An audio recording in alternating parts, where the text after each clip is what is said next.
ನಗರಸಭೆ ಪೌರಾಯುಕ್ತ ರಾಜು ಡಿ ಬಣಕರ್ ಅವರ ಅಮಾನತಿಗೆ ಒತ್ತಾಯಿಸಿ ಬಿಎಸ್ಪಿ ಪಕ್ಷದವರ ಬೃಹತ್ ಪ್ರತಿಭಟನೆ. ಬೀದರ್ ಜಿಲ್ಲೆಯ ಬಸವಕಲ್ಯಾಣ ನಗರಸಭೆ ಪೌರಾಯುಕ್ತರಾದ ರಾಜು ಡಿ ಬಣಕರ್ ಅವರು ಬಂದ ನಂತರ ನಗರಸಭೆಯ ಕಚೇರಿಯಲ್ಲಿ ಭ್ರಷ್ಟಾಚಾರ ಮಾಡಿರುತ್ತಾರೆ. Survey number 46/3, 59/1, 135/1, Tripuranta survey number 106/5B Basavakalyan 34/9, survey number 51/6 ತ್ರಿಪುರಾಂತದಲ್ಲಿ ಅಕ್ರಮ ಖಾತೆ ನೋಂದಣಿ ಮಾಡಿರುತ್ತಾರೆ. ಬಸವಕಲ್ಯಾಣ ನಗರದ ಸರ್ವೆ ನಂಬರ್ 266 ಕರ್ನಾಟಕ ಸರ್ಕಾರದ ಹೆಸರಿನಲ್ಲಿ ಇದ್ರೂ ಸಹ ಖಾತೆ ಮಾಡಿದ್ದು ಸರ್ವೆ ನಂಬರ್ 124.52/1 ಗ್ರಾಮೀಣ ಪ್ರದೇಶದ ಸರ್ವೆ ನಂಬರ್ 4/1 ಸರ್ಕಾರದ ಅನುಮೋದನೆ ಪಡೆಯದೆ ನಗರಸಭೆ ಸಂಖ್ಯೆ ಹಾಕಿ ಈ ಖಾತಾ ಮಾಡಿರುತ್ತಾರೆ. ಸರದಿ ಸ್ಥಳವನ್ನು ಪರಿಶೀಲನೆ ಮಾಡಿದಾಗ ಮೂಲಭೂತ ಸೌಲಭ್ಯಗಳು ಇರುವುದಿಲ್ಲ. ಆದರೂ ಕೂಡ ಇಂತಹ ಸ್ಥಳದಲ್ಲಿ ಈ ಖಾತಾ ಮಾಡಿರುತ್ತಾರೆ ಮತ್ತು 15ನೇ ಹಣಕಾಸಿನಲ್ಲಿ ಕೆಲವು ಕೆಲಸ ಮಾಡದೆ ಕಾಮಗಾರಿ ಬಿಲ್ಲು ಎತ್ತಿರುತ್ತಾರೆ. ಬಸವಕಲ್ಯಾಣ ನಗರದಲ್ಲಿ ರಸ್ತೆ ಗುಂಡಿ ಮುಚ್ಚುವ ಸಲುವಾಗಿ ಹಣ ದುರ್ಬಳಕೆ ಹಾಗೂ ಭ್ರಷ್ಟಾಚಾರ ಮಾಡಿರುತ್ತಾರೆ. ಕೆಲವು ಬೋರ್ವೆಲ್ಗಳು ರಿಪೇರಿ ಮಾಡದೆ ಬೋಗಸ್ ಬಿಲ್ಲನ್ನ ಮಾಡಿರುತ್ತಾರೆಂದು ಬಿಎಸ್ಪಿ ತಾಲೂಕು ಅಧ್ಯಕ್ಷರಾದ ಶಂಕರ್ ಪೂಲೆ ಅವರ ನೇತೃತ್ವದಲ್ಲಿ ಈ ಧರಣಿ ನಡೆಸಲಾಯಿತು.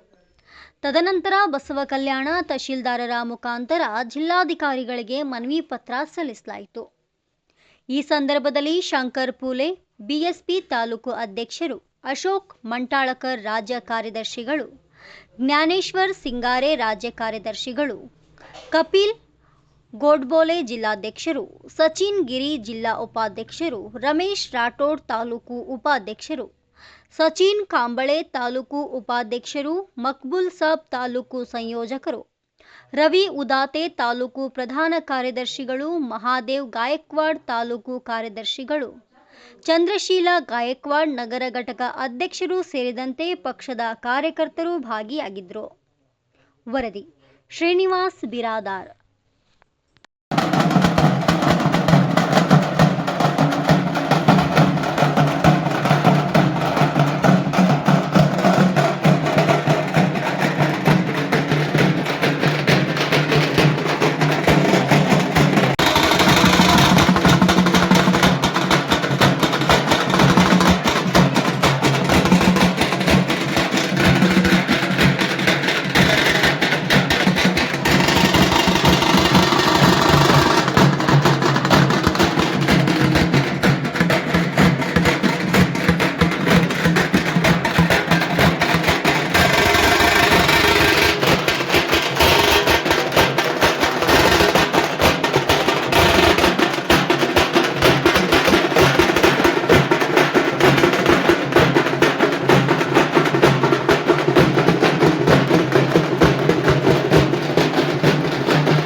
ಡಾಕ್ಟರ್ ಬಾಬಾ ಸಾಹೇಬ್ ಅಂಬೇಡ್ಕರ್ ಅವರ ಚರಣಕ್ಕೆ ವಂದಿಸುತ್ತಾ, ಅದೇ ರೀತಿ ಬಹುಜನ್ ಸಮಾಜದ ಹೋರಾಟಗಾರರು ಎಲ್ಲ ನಮ್ಮ ಮಹಾಪುರುಷರ ಚರಣಕ್ಕೆ ವಂದಿಸುತ್ತಾ, ಇಲ್ಲಿ ಏನಿಗೊತ್ತಾ ಒಂದಿಂದು ಪ್ರತಿಭಟನೆ ಧರಣಿಯನ್ನು ಹಮ್ಮಿಕೊಳ್ಳಲಾಗಿದೆ.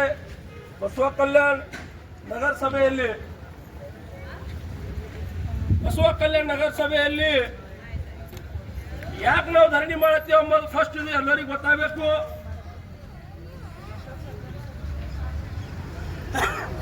ಯಾಕೆ ಇಲ್ಲಿನ ವ್ಯವಸ್ಥೆಯನ್ನು ಕೆಟ್ಟು ಹೋಗ್ಯದ ಎಂಬುದು ಗೊತ್ತಾಗಬೇಕು.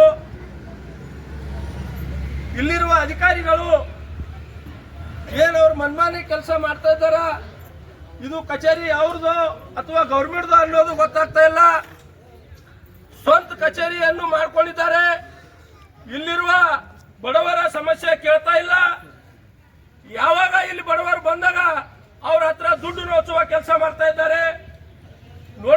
ಕಣ್ಣಿಂದ ಇಲ್ಲಿ ಹಿಡಿದು ಪೂರಾ ಬಂಗ್ಲಾವರೆಗೆ ಯಾವುದೇ ರಸ್ತೆಯನ್ನು ಸರಿ ಇಲ್ಲ, ಪೂರಾ ಕೆಟ್ಟ ಹೋಗಿದೆ.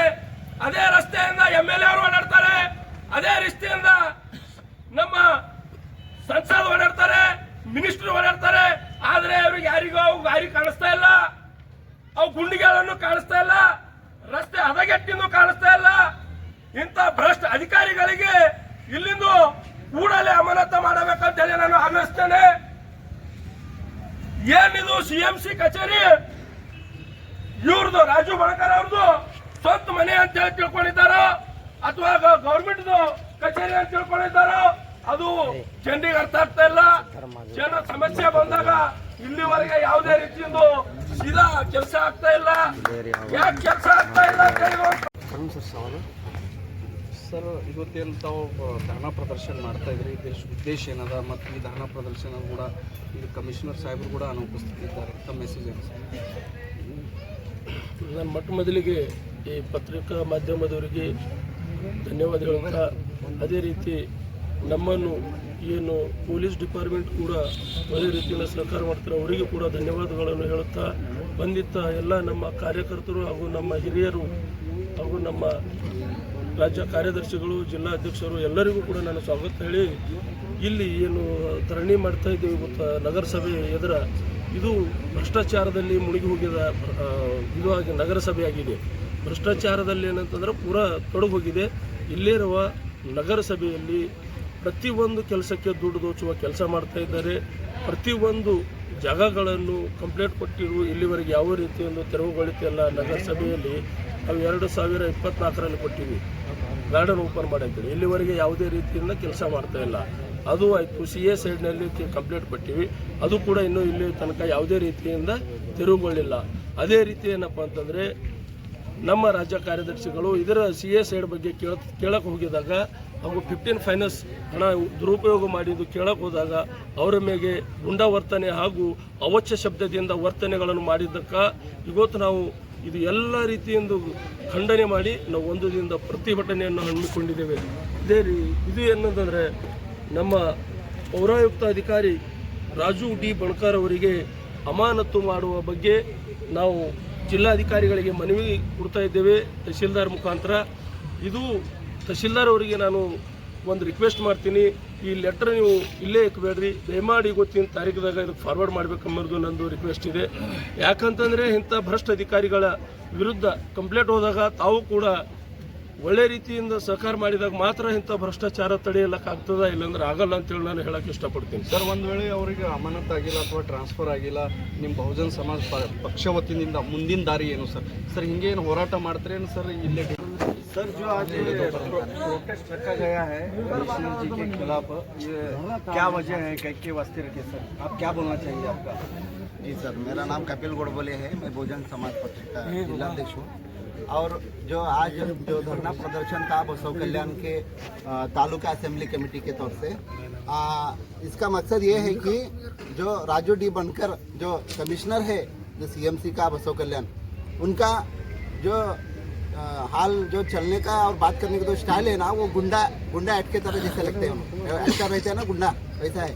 क्योंकि हमारे राज्य कार्यदर्शी उनके पास बहुत सारे मनीवा लेके या अर्जी देके या कुछ समस्या लेके गए, जब वो किस तरह से बिहेव करता है बोले तो जो अधिकारी हमारे राज्य कार्यदर्शी को, चले जाओ तुम बाहर, तुम्हारे को देखता हूँ, तुम्हारे को मैं आने वाले दिनों में तुम्हारे को मैं ख़त्म करता हूँ, ये बात करता है। वे इसके खिलाफ में हमारा जिला समिति और हमारा असेंबली समिति वाले और स्टेट के जो सेक्रेटरी लोग हैं, सभी लोग आज धरना प्रदर्शन रखने का मकसद यही है, वो जल्द से जल्द वो सस्पेंड होना चाहिए। नहीं तो हम आने वाले दिनों में ये CMC कमिश्नर के खिलाफ क्या है बोले तो जो म्यूनसिपल मिनिस्टर है रहीम खान, हम उनको उनके घर को जाके हम पूरा एक धरना करने का एक प्लान है। क्योंकि हमारे को अन्याय हुआ है, हमारे पार्टी के कार्यकर्ताओं को उन्होंने बात ऐसा करता है कि जैसा जुल्म करके आया है। अभी जो भी भ्रष्टाचार है ना, उसके बारे में बात करने का हक है हमारे को, हम पूछ सकते हैं उनको कितना जो अनुदान आया था गवर्नमेंट से, जो भी काम इम्प्लीमेंटेशन हुआ है, जो नहीं हुआ है, उसके बारे में बात करने के लिए गए तो इन्होंने ऐसा इनके साथ ये ऐसा कर दिया है। इसीलिए हम PSI जो है बसव कल्याण के, उनको 10 तारीख को हम उनको अर्जी दिए थे, हमारा सेक्रेटरी, स्टेट के सेक्रेटरी ज्ञानेश्वर सिंगार सर ने, जो ऐसा ऐसा मुझे धमकी दिया है और इसके ऊपर कार्रवाई करके और उनको ऊपर FIR होना चाहिए बोल के। तो उन्होंने आज तक भी कार्रवाई तो करते ही जा रहे और आज तक FIR भी नहीं हुआ। आज तक क्या है बोलते उनके ऊपर कुछ भी एक्शन नहीं हो रहा है। इसीलिए हम लोग ये डिमांड करते हैं कि आज जिला एडमिनिस्ट्रेटिव को हमारे पूरा पक्ष का जो पदाधिकारियां हैं और कार्यकर्ता के सबके सामने एक बात बोलता हूं कि हम उनको घर को भेजने तक और उनको सस्पेंड करने तक ये आंदोलन जारी रहेगा। हम चुप बैठने वाले नहीं हैं। तो सर जैसा कि अभी जो ये मिनिस्टर है रहीम खान जी, तो आपकी मांग क्या रहेगी, आपकी क्या क्या मांग? जो रहीम खान जो CMC मिनिस्टर है, उनको यही मांग है हमारी, जो ऐसे भ्रष्ट लोगों को रख के तुम लोग जो सरकार चला रहे हो, हम इसका खंडन करते हैं बहुजन समाज पार्टी। इसीलिए आज यह आंदोलन रखा गया है। आने वाले दिनों में रहीम खान उनके घर के ऊपर भी हम क्या है बोले तो धरना प्रदर्शन करने का पूरा तैयारी किया गया। जैसा कि उनका ट्रांसफर भी नहीं होता, उनको सस्पेंड भी नहीं होते, आगे आप क्या करेंगे सर? हम उनको सस्पेंड और उनके ऊपर केस दर्ज होने तक हम रहीम खान के घर के ऊपर हम धरना प्रदर्शन करेंगे। ये हमारा डिमांड है। मेरा नाम कपिल गोडबोले, जिलाध्यक्ष बहुजन समाज पक्ष बीते। कन्नड़ में ना पढ़िए सर। कन्नड़ में